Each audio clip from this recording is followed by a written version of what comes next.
Des produits de première qualité, premier choix, marque originale. Baolay manolotra anao ny fampalalam-baovao. Baolay, toujours meilleur.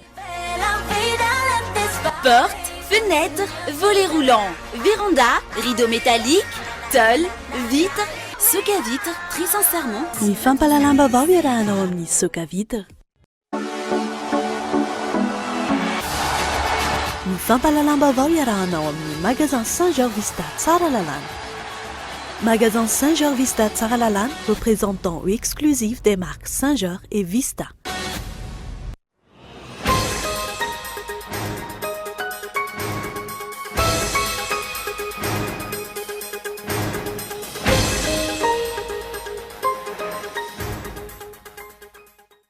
Nidina ifotony ireo mpikambana ao amin'ny hetsika may 2.7 momba ny raharaha mamanina.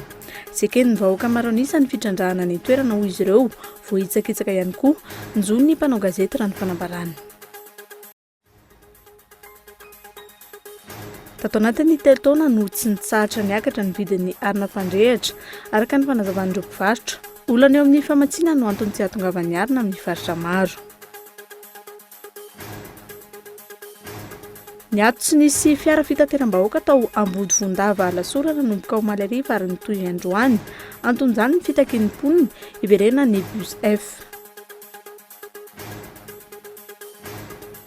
Jiolahy 12 tompon'antoka amin'ny raharaha kidnapina malaza teto Andrenivohitra no saron'ny mpitandro ny filaminana teo am-panomanana ny fanafihana teny Beoririka no nahatratrarana azy ireo.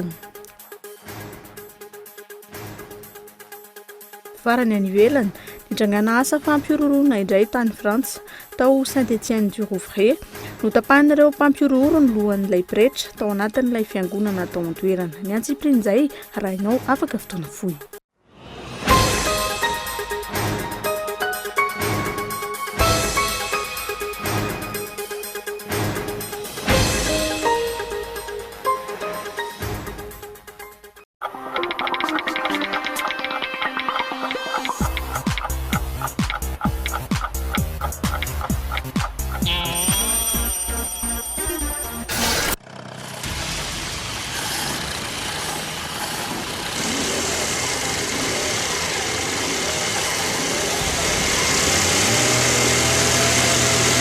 Votre moteur s'abîme trop vite?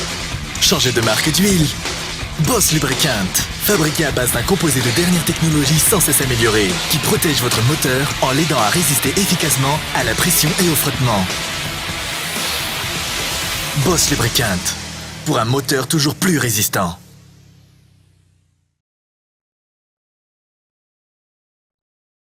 Quelle fourniture scolaire te donne plus de sensations et te motive à travailler? Des crayons robustes avec des mines résistantes, faciles à tailler et qui donnent de la couleur à ta vie. Des designs innovants avec des petits gadgets marrants qui vous font tourner la tête. Des matières ergonomiques et flexibles qui se plient à votre volonté. Des fournitures performantes et pratiques qui t'accompagnent tout au long de l'année. Maped, le leader mondial des fournitures scolaires. Maped est une marque déposée. Attention contrefaçon. Maped. À l'égard des produits haut de gamme à l'esthétique soignée, Baolay exploite les meilleures technologies hautement novatrices. Le subwoofer JYO vous offrira une qualité sonore exceptionnelle. Son design épuré, sa forme compacte et son élégance s'invitent en toute harmonie dans votre salon pour profiter du meilleur acoustique. JYO, représentant exclusif, Baolay. Baolay, toujours meilleur.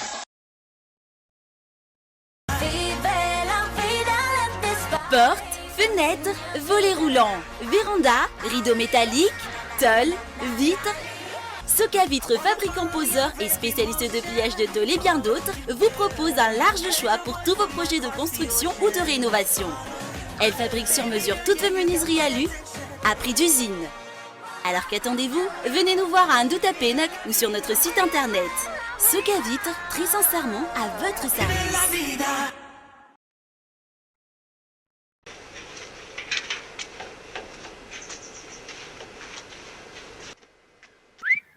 Tsara kosa izy zany.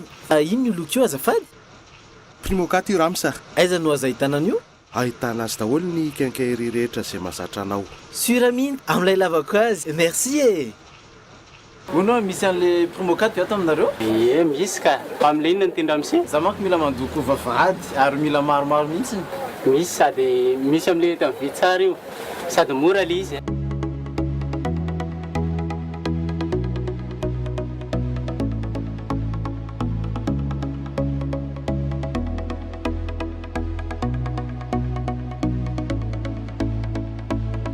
Misy peinture à loko les primo 4 hein. Exigez la gamme de peinture Primo 4 chez votre revendeur habituel. Primo 4, une valeur sûre pour toutes les surfaces.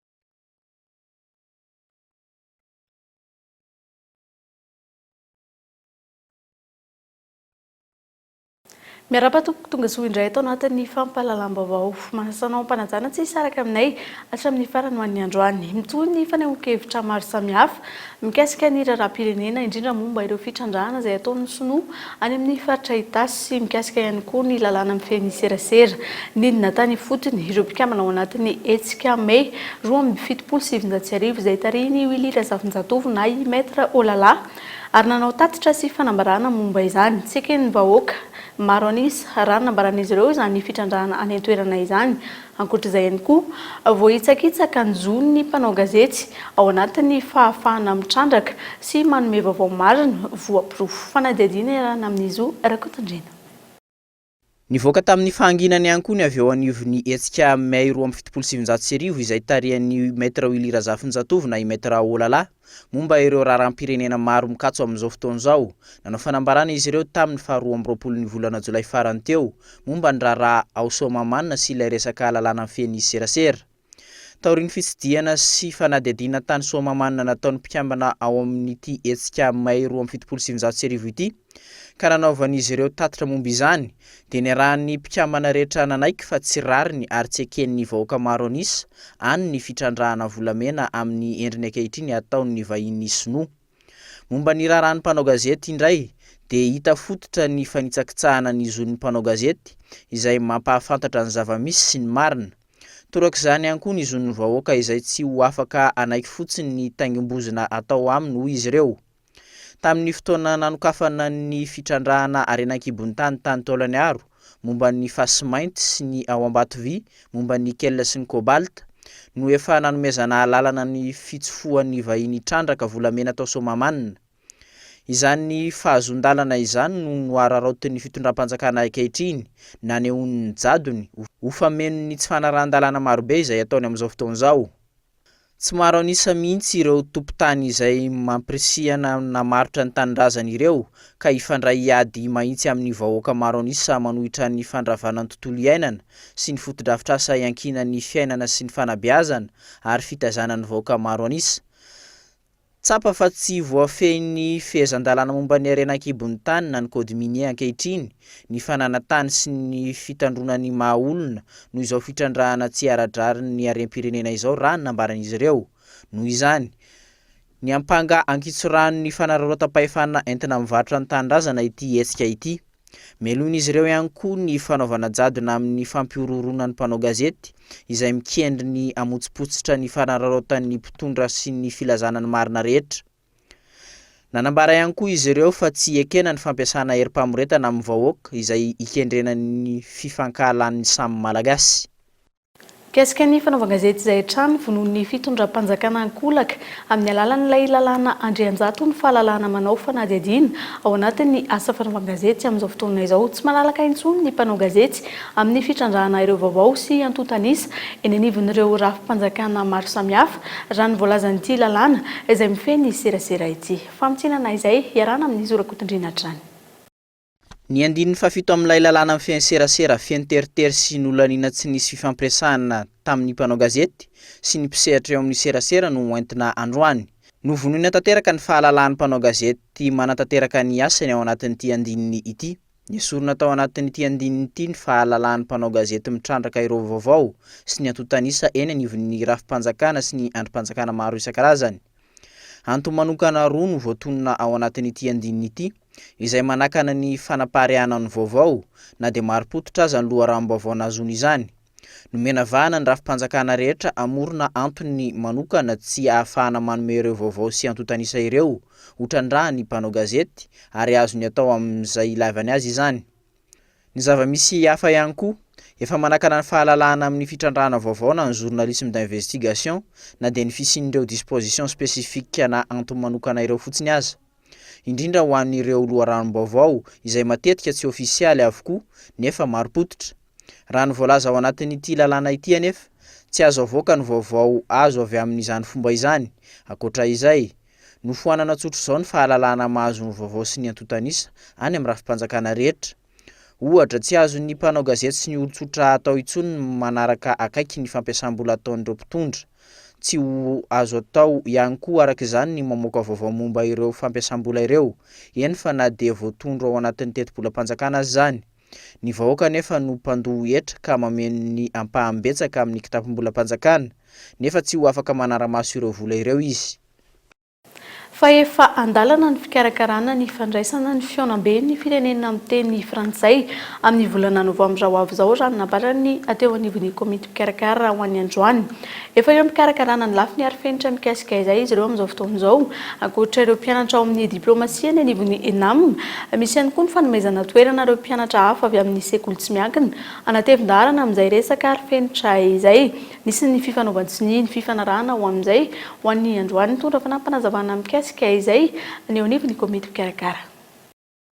Ka ho an'ireo mpianatra ireo na ny komeza ho avy izao izay firenena afrikana na ny francophonie ho avy izao izay firenena manambatra ireo kontinanta rehetra eto amin'izao tontolo izao, na amerikana na europeana na aziatika ary indrindra na afrikana, dia ireo mpianatra izay hiaradia aminay ao dia hianatra n'izany traikefa maro samihafa izany mba azahoan'izy ireo miomana tsara ary miditra amin'ny fomba mahapety azy mahomby ao anatin'ny asa izay veriny atao ndray andro any, ao amin'ny firaisa moa teo firaisa fifandraisana amin'ireo firenena maro samihafa eran'izao tontolo izao. Setry ny toe-karena kosa indray tato anatin'ny telo taona no tsy nitsahatra niakatra ny vidin'ny arina fandrehitra raha ny fanazavan'ireo mpivarotra. Olana eo amin'ny famatsiana no anton'izay tsy fahatongavan'ny arina izay amin'ny faritra maro toy ny eto Andrenivohitra. Tsy fantatra ihany koa izay tena marina mikasika ny orinasa mpitrandraka ala hoy ireo mpandraraha ahina ho tonga ny amin'ny fipoahana ara-tsosialy ny zava-misy ankehitriny raha ny fanazavan'ny mpahay toe-karena. Lili Rapiata. Tato anatin'ny telo taona farany tamin'ity taona ity no tena nisedra olana indrindra ny mpandraraha mpivarotra arina fandrehitra. Tsy misy hatrany am-potony ny arina hoy izy ireo. Lafo noho izany ny fakanan'entana. Tamin'ny taona 2014, 5,000 ariary ny lafo indrindra tamin'ny vidin'ny gony charbon raha totaly. Nahatratra 4,000 ariary ny gony nandritry ny taona 2014, 5,000 ariary ankehitriny ny gony amin'ny charbon. Fotoana isan'ny sarotra indrindra ho an'ny mpampiasa arina fandrehatra ny lalovana ankehitriny. Ny vidina charbon zao tamin'ity ny tena hoe lafo noho ny tamin'ny crise ary tamin'ny crise zany hoe tsisy fotsiny dia tsisy. Fa tamin'ity tena hoe sady tsy misy zany ny lafo e. Raha hoe tsy ho an'ny olona raha ohatra hoe anina fa hoe lasa ny sinoa ny fanalamanga. Zay ny heninay aloha fa zay tsy mahafantatra an'izany. Dia tsy hoe izany ve tena anina le izy sa hoe ahoana. Fa zay koa mpandray mantsy amin'izao, mpandray charbon zay. Nanomboka tamin'ny fiakaran'ny vidin-tsolika noho ny akaran'ny vidim-piainana eto amintsika araka ny fanazavana ny mpahay toe-karena. Sarotra ny fitaterana ny vokatra tahaka ny arina avy any amin'ny faritra, ankoatra ny tsy fisian'ny entana. Ahina noho io ny fipoahana ara-tsosialy hoy ny mpahay toe-karena. Za moa miteny foana matetika hoe aiza le tompona andraikitra amin'ny ministera momba an'io solika io. Satria ny rehefa ny solika miakatra dia miakatra daholo zavatra rehetra. Io izy io hitantsika izy io fa tanteraka soa tsara ny fiakaran'ny vidim-piainana zany vokatry io zavatra io. Taona 10 taona lasa ngamba tany amin'ny $700 tany ny baril dia 3 ny litatra tamin'ny lasantsy. Zao efa $700 ny baril vao maika miakatra ny vidina lasantsy. Za mahita kosa fa misy andraikitra betsaka any ministera tompona andraikitra io. Raha toka ny fivoahana tamin'ny sazy iraisam-pirenena sy ny fahazon'ny Madagasikara fahamatsim-bola avy amin'ny mpamatsy vola vahiny isan-tsokajiny no iray ny mpitondra ho vokatra nandritran'izay 2 taona sy tapany itondran'izay, miaratsy hatrany ny raharaha sosialy, miakatra hatrany ny vidim-piainana ary mahatsapa ho tsy misy miaino ny vahoaka madinika manoloana ireo olana ara-sosialy samihafa ireo. Ao anaty aizina tanteraka Mahajanga amin'izao fotoana izao ary manahirana ny mponina ihany koa ny rano, ny tsy fisian'ny vola ahafahana mividy solika no anton'izay. Mialava ihany koa ny fahatapahan-jiro any toerana tranga izay mampimemenina ireo mponina indrindra ireo mpiala sasatra ary fa indrindra ihany koa ireo tompona trano fivahinianana izay manamafy amin'ny fidiram-bolan'izy ireo. Fanadihadiana iarahana amin'ny Hervé Manantsoa, mpiara-miasa avy any Mahajanga. Isan'ny vaovao misongadina ihany koa aty Mahajanga ny mbola mahakasika ny olany delestage izay niverimberina tato ato izay.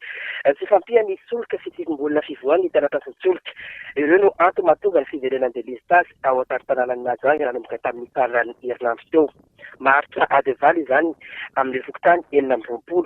Nisy ka miteraka fimemenonana amin'ireo mpanjifa indrindra ireo orinasa lehibe izay mampiasa herinaratra. Tsy mbola fantatra aketo ny fivoahan'ny taratasy solika io araka ny fanazavany lehibe safandrarano sanan'ny herinaratra eo anivon'ny orinasa Jirama Mahajanga ka mbola itoy izany fahatapahan-jiro izany manomboka androany io. Misy atsakana amin'ireo trano fandraisam-bahiny indrindra ireo mpiala sasatra ity fahatapahana ity satria dia ao anatin'ny aizina tanteraka izy ireo no mivantana eraka am-pianarany Mahajanga mambita izay fiaina sasatra izay. Isan-kenana ny toa ireo orinasa izay mampiasa ny herinaratra dia miditra fampiantoka ihany koa satria dia orana mafy no tsy ahitany izy ireo ny herinaratra izay ka voatery mampiasa ny groupe izay tsy maharaka ny filany izy ireo. Lafim-baovao hafa kosa indray manam-pikasana ny anamboatra autoroute izay mampifandray n'Antananarivo sy Toamasina ny fitondram-panjakana amin'izao fotoana izao. Hiditra amin'ny fanadihadiana mikasika izany ireo manam-pahaizana sinoa ka aritra enim-bolana izany. Tsy mazavatra eto ny fifanarahana ny firenena malagasy ny firenena sinoa momba izay famatsim-bola izay, inona ny tambiny ao anatin'izany ihany koa. Nde ny fanadihadiana vetrano arahantsika. Asiana lalana lehibe na autoroute mampifandray n'Antananarivo sy Toamasina. Izay ny fanambarany ministry ny asa vaventy androany manodidina ny 700 kilometatra io lalana io ka hiditra amin'ny fanadihadiana amin'ny fanatanterahana izany ny manam-pahaizana sinoa. Aharitra enim-bolana io fanadihadiana io araka ny nambaran'ny ministry ny asa vaventy. Iverina amin'ny firenena malagasy madio io autoroute io afaka 7 taona saingy andoavam-bola amin'ny sinoa ny fampiasana azy mandritra ny 7 taona voalohany. Jerevana ny fanamboarana lalana na tofiry nanaovana anazy dia zareo ny tonga vola ampiasainao. Dia rehefa vita lalana io amin'ny lalan'ny péage ny amerena volan zareo. Dia rehefa verina volan zareo dia miverina amintsika io lalana io. Ny famatsim-bola io moa zany dans le cadre d'un PPP izy io zany. Ny PPP moa zany ny vahiny mitonga vola ampiasaina dia tsika no miara-miasa aminy. Satria autoroute io dia péage izy io zany andoavam-bola rehefa vita izy. Ka ny amin'izao fotoana zao dia mbola anatin'ny phase d'étude tsika fa tsy maintsy voaka ihany moa zany ny tena ny firafitry ny vola rehetrarehetra ampiasaina mikasika an'izany. Tsisy fipetrapetraka zareo satria PPP io izy io mantsy samy manana mode de partenariat public privé daholo.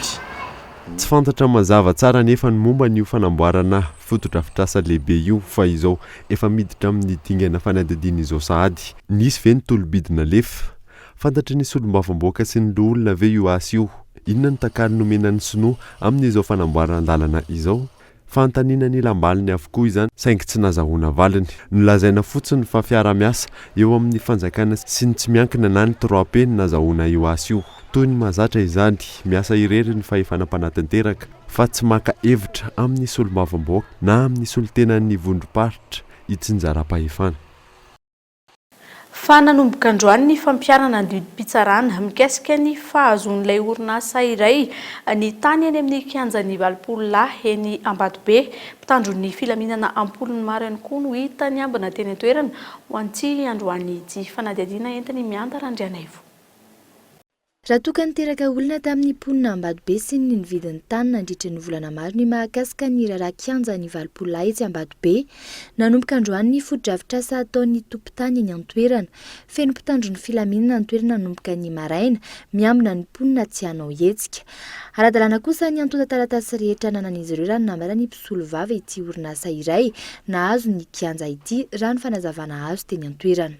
Mizotra tsara tsakansendavany tsy nisy problema misy ny exécution androany fanatanterana didim-pitsarana navoaka ny tribunal de première instance Antananarivo le izy nisy ihany ny tanora vitsivitsy tonga teo tamin'ny maraina fa nantany hoe manahoana sy manahoana ny fandihany le fakalana le tanjany amin'izao fotoana zao dia nazavainy tamin'izareo hoe zao ny antony tia didim-pitsarana tia ny arrêté municipal zay manome lalana ny tompon-tany ioccupé an'ilay tany amin'izay dia rehefa nazava tamin'izareo le izy dia lasa zareo.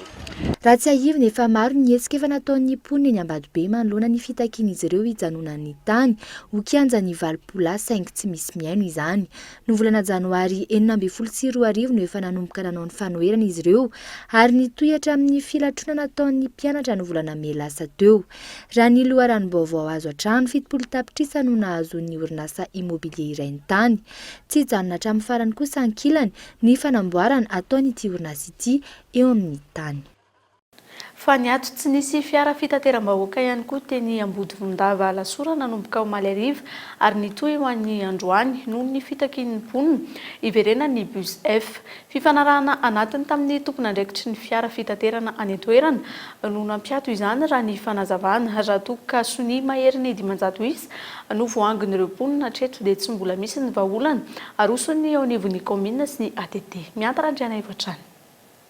Androany nitohy ny fitakian'ny mponina ao ambony Vondava manohitra ny fampiatoana ny fitateran'ny bus F tsy nisy fiara-pitatitra na bus tany an-toerana tamin'ity anio ity ary toy tsy hisy izany mandra-pivalin'ny fitakiana. Nanomboka omaly no nanisy barage ny mponina ary nitohy anio maraina. Mahery ny 500 kosa nisy ny voangon'izy ireo nandritry ny herinandro mahery.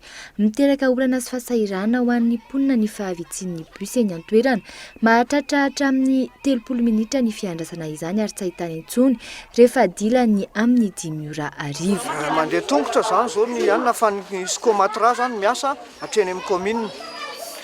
Dia aty zany tsisy bus amin'izao satria ohatran'ny hoe tapaka ny lalana. Be da be ny olona ny andro bus tany zao dia hoe tsisy tomobily. Toe-javatra mitsanga amin'ny hitanao bypass iny. Misy mpiasan'ny zone France hatraty mody aty. Matetika misy fahatolona foana fatina ankizy vavy mpiasan'ny zone France amin'ny bypass iny rehefa maizina be. Kanefa mahaolana le bus F fa tena izana be le fiandrasana bus io satria miady sitrapon'ny-dralahy zany vao feno-dralahy zay vao miainga. Manjary izay le mandany fotoana ny olona rehetra nefa presque miakatra ny villa daholo ety amin'ny tanàna ety zany. Izany zao mpianatra mijaly mitsy mamonjy ny toeram-pianarana rehefa amin'ny fotoana fianarana. Ka mba miangavy zay aleo tsy asiana sakatsakana lesy fa aleo samy miasa kalalana antsika rehetrarehetra. Aleo le vahoaka mibajerevantsika. Etsikilan'izay mahazo tombony amin'ny fahavitsian'ny bus ny mpitarika posy eny an-toerana. Ny tombo mahery ny 50 isan-jato ny mpanjifa azon'izy ireo nanomboka omaly. Zao aloha izy zao amin'izao tsisy bus zao aloha izy zao mba mandehandeha ihany. Fa ny anay zany niangatahanay raha vao mba tokony mandeha le hay fa dia mba ilaina vahaolana koa zay le makeny akadra tombo. Na hoe na tsy makeny akadra tombo fa be pasy fotsiny alehanay. Zay amin'le miasanay efa zao dia mbola ampidiriny ihany le tomobile misosika makarimo zay moa tsy mahazo mijabaka any akadra tombo. Raha tsy ahivy ny iray volana no niasa teny an-toerana ny fiara fitaterana F ary nanomboka omaly no niato tsy niasa intsony izy ireo. Efa nisy ny fifanantonana tamin'ny solotenan'ny mponina sy ny tompon'andraikitra ny herinandro lasa teo ary nilaza fa efa eo am-pandaminana ny toe-draharaha ny tompon'andraikitra eo anivon'ny ATT sy ny avy eo anivon'ny komina Antananarivo renivohitra raha ny fanazavana azo. Hatreto tsy mivaha nefa ny olan'ny mponina itoy tsy hijanona ny fitakian'izy ireo araka izany. Tsy naposina hoe ray volana zareo dia niasa fa tapitra le ray volana dia tsy hita intsony le coopérative. Nanomboka maty zany dia teo nanomboka ny olana dia izay mahatonga an'le vahoaka zany fokon'olona rehetra manodidina ny kominina fokontany Namboto Voandava hoe avereno le fitaterana teo le vaovao io fa io anisan'ny manampy ny famahana ny olona ny fokon'olona Amboto Voandava, Amboaroy, tsy lazaina maro mihitsy izy ireo fa le komi zany tsy maharaka le filan'le vahoaka amin'izao fotoana izao. Eto zany dia tiana manamarika fa efa mitombo ny mponina. Tena efa maro ka tsy ho zakan'ny coopérative tokana irery ary raha ny hevitry ny reto fokon'olona izay manoloana antsika reto dia mazava hoe tsy hijanona aloha le hetsika mandra-pahitana vahaolana azo raisitana ary rahan'ny fokotany efatra manodidina ny hetsika dia tsotra ihany hoe angataka sy taky ary iteny sanaitra andreo coopérative ireo mba hisin'ny fiaraha-miasa amin'ny coopérative anankiroa na telo ary milaza kosa ny avy eo anivony ny ATT androany fa tsy izy ireo no nampiato ny fiara fitaterana F tsy hano hitatitra intsony fa fandaminana anatiny tamin'ireo tompon'andraikitra. Araka izany milaza ny tsy tompona andraikitra amin'izany ny avy eo anivony ny ATT tsy fantatra kosa hatreto ny hotoy ity hetsika ataon'ny mponina ity. Lafy ny fampianarana kosa indray isan'ireo fanadinam-panjakana tsy dia voaresaka matetika ny BEP na ahitana fiakarana nefa ny tahapahafana ho an'ny taona 2024 ary ny tombo ihany koa ny isan'ireo mpianatra nahazo ny mention très bien. Fanadihadiana iarahana amin'ny Mioramanitra. Maherin'ny 700 ny tahapahafahana BEP tamin'ity taom-panadinana 2024 nahitana fiakarana io tahapahafahana io raha oharina tamin'ny vokatra tamin'ny efa taona lasa izany hoe tamin'ny taona 2024. Ny atsara ny vokatra amin'ny ankapobeny ho an'ny ivitoeram-panadinana LTP Alarby.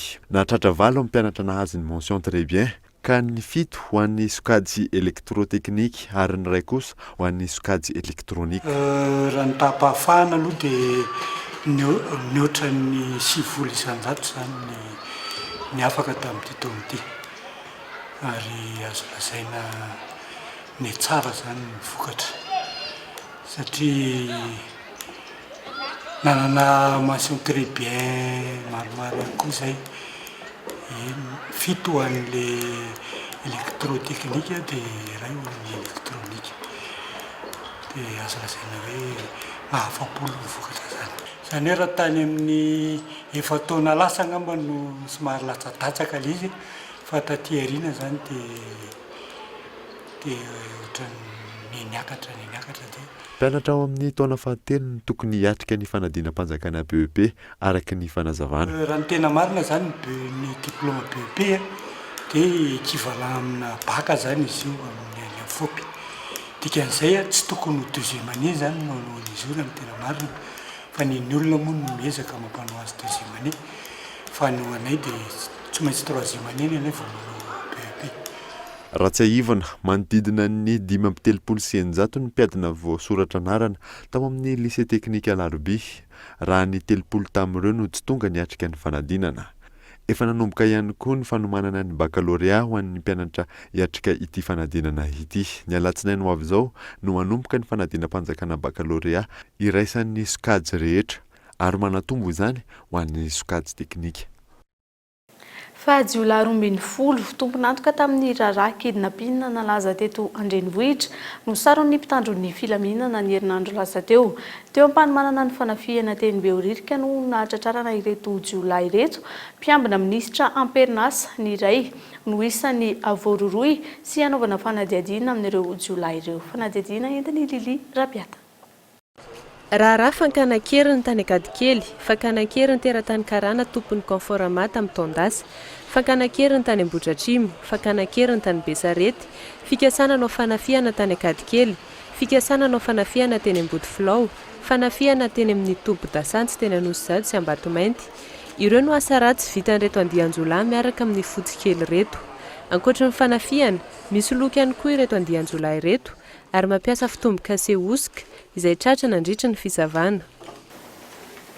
Présidence hoe fisavana fitaovam-piadirana tadiavina dia nefa ny anahitana cachet sandoka vidy be amin'ny anaran'ny fanjakana koa zany tafiditra ao anatin'le tratra tao anatin'ny rano izy. Ny fanamariana tsotsotra mahakasika an'le cachet BDP dia ao anatiny eo zany ny cachet-ny brigade criminelle sy ny police des mœurs et des mineurs fa fopla zany izy ireo zany hoe ankoatra ny majiolahy mpanao ankerina sy mpanao ataka miarobe an'ireto olona reto zany dia fisoloky ihany koa zany zareo. Tsy ampy ny fanasaziana tao amin'ny jiolahy araka ny fanazavan'ny polisy mpanao famotorana. Io no antony mampiverina sy mampahazovana ny asan'ny jiolahy eto hoy izy ireo. Gadra afaka, gadra mamita sazy, mpamerikeloka ary mpitandro ny filaminana no mandrafitra ity bandony fotsikely ity. Miverina hatrany ny asa ratsin'izy ireo noho ny tsy fisian'ny sazy entitra. Zany hoe misy tokoa no mpitandro filaminana ao anatin'ny famotorana amin'izao ary mbola voatazona izy izay hiatrika fitsarana androany. Hoe tena hiady amin'ny fandriampahalemana marina ve tsika?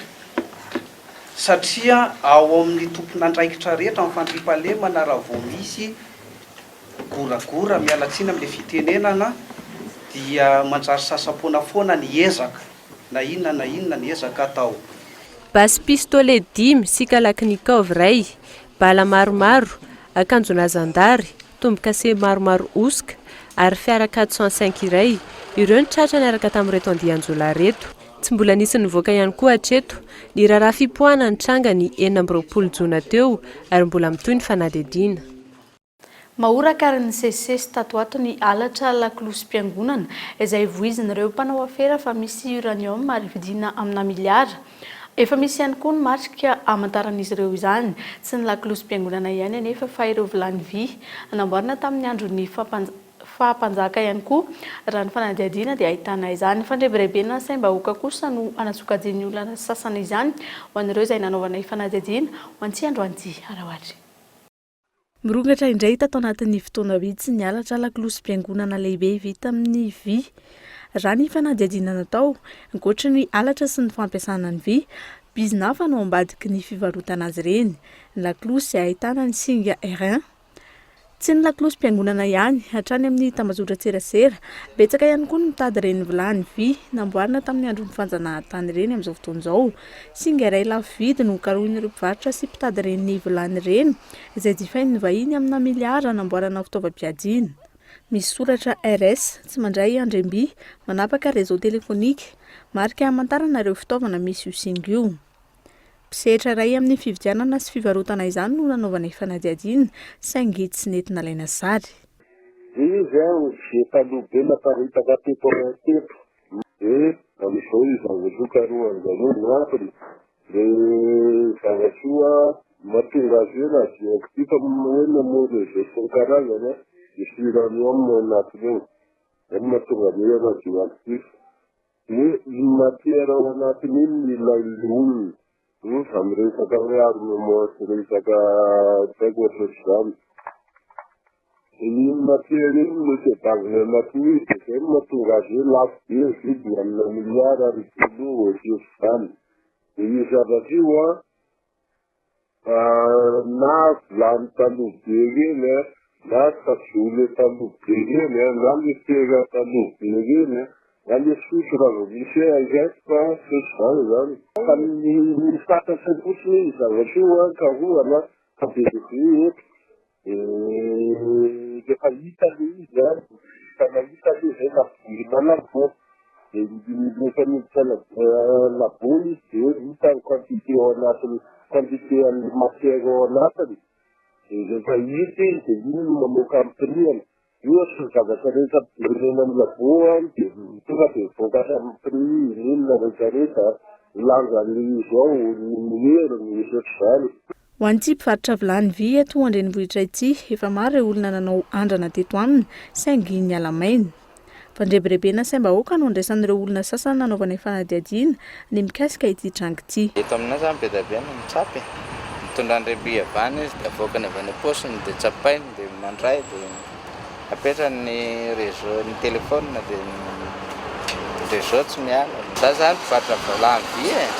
Efa tamin'ny teny ambany arikady tsy haiko 91, 89 efa nitady an'izany zay fa anisany mbola tsy nahita hatramin'izao ohatra ny resaka be fandrebirebena fandemian-tsaina fotsiny izy io ny fahalalako azy satria za zao hatramin'izay nitady tsy nahita mihitsy maninona ary any tsy mahita sa zany tsitsiky mivitana raha hoe mampanankarena le izy amiko aloha izy resabe fotsiny fa tsy misy mbola tsy nahita mihitsy hoe ny olona nahazo na nahita an'le izy hatramin'izao fa resaka be fotsiny satria betsaka amin'ny vilany hitako ohatr'ireny eny amoron-dalana eny amin'ny bypass feno nefa tsisy polan'lazy hoe nahita tarehanany zay nahita tarehanany ka zay ny filazan'le olona aloha fa za mbola tsy nanandrany hoe mamondry zao marina ve izy io sa ahoana za koa mbola tsy nanoe misy nanitady an'le vilany hoe tena misy marina ve le vilany fa eny fotsiny valera be atreto tsy mbola nisy nanamafy ampabe-maso ny fisian'ny uranium ao anatin'ny vilany vy namboarina tamin'ny andron'ny fanjanahantany na tsy raha ny fantatra loharano angovo iray mora vidy kokoa azona tombony betsaka ary tsy mamoaka gaz à effet de serre ny uranium miteraka voka-dratsy amin'ny fahasalamana ihany koa nefa ny radioactivité avy amin'ny fiofon'ny uranium isan'izany ny cancer, leucémie, korotana ara-pananahana samihafa misy 4 ireo tahiry ambanin'ny tany na gisement d'uranium eto Madagasikara misy karazany ihany koa ny fiforonany isan'ny ahitana izany ny faritra Vakinakaratra, Vinanikarena, Faratsio ary Taolagnaro.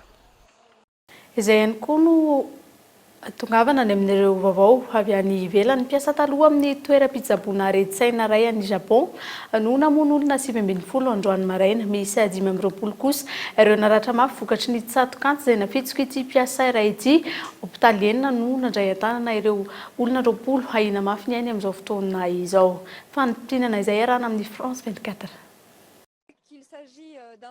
Anisan'ny von'olona goavana indrindra tany Japon ny tranga izay nafatesan'ny olona 720 androany maraina tao amin'ny toeram-pitsaboana areditsaina iray. Misy 520 ireo naratra vokatry izany. 20 amin'izy ireo no ahina mafy ny aina ary notsaboana eny anivon'ny hopitaly miisa 9 tany toerana. Fikasana hamonana ireo marary no tanjon'ilay mpiasa taloha raha voalazany tamin'ny polisy hatrany.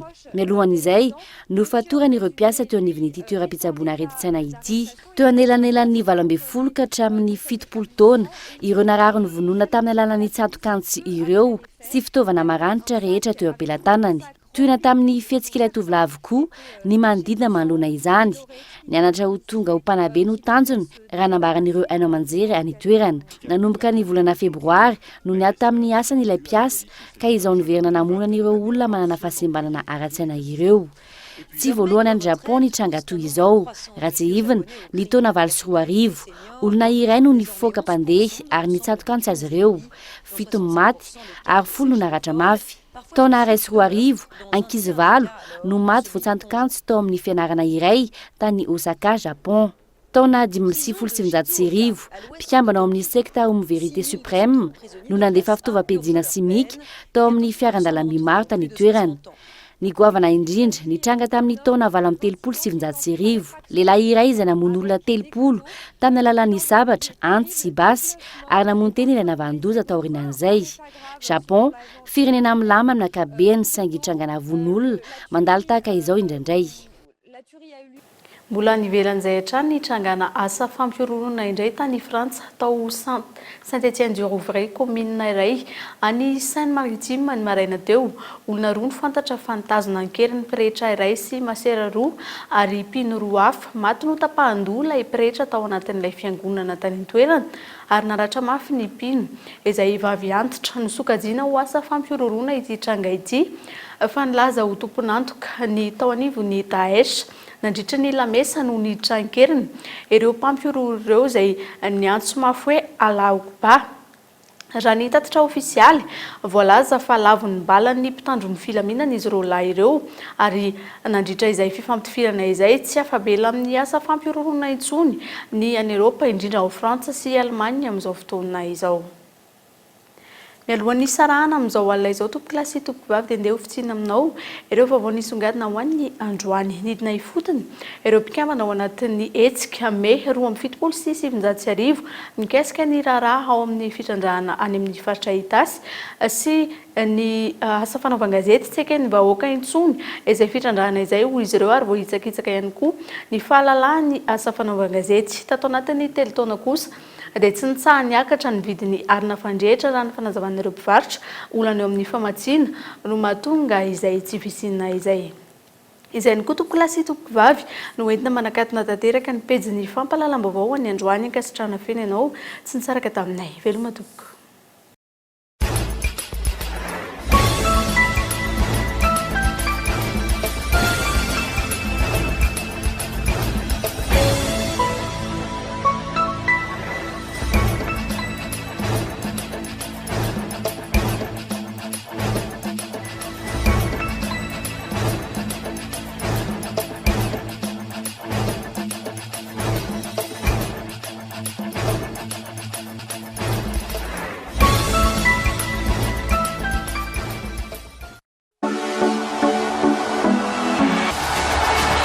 Narahinao teo ny fampahalalam-baovao miaraka tamin'ny magasin Saint-Georges Vista Tsara Lalàna.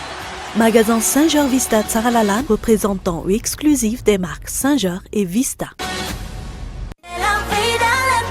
Portes, fenêtres, volets roulants, véranda, rideaux métalliques, tôle, vitres, soc à vitres, tris en serment. Ny fampahalalam-baovao niarahanao tamin'ny soc à vitres. Des produits de première qualité, premier choix, marque originale. Baolay nanolotra anao teo ny fampahalalam-baovao. Baolay, toujours meilleur.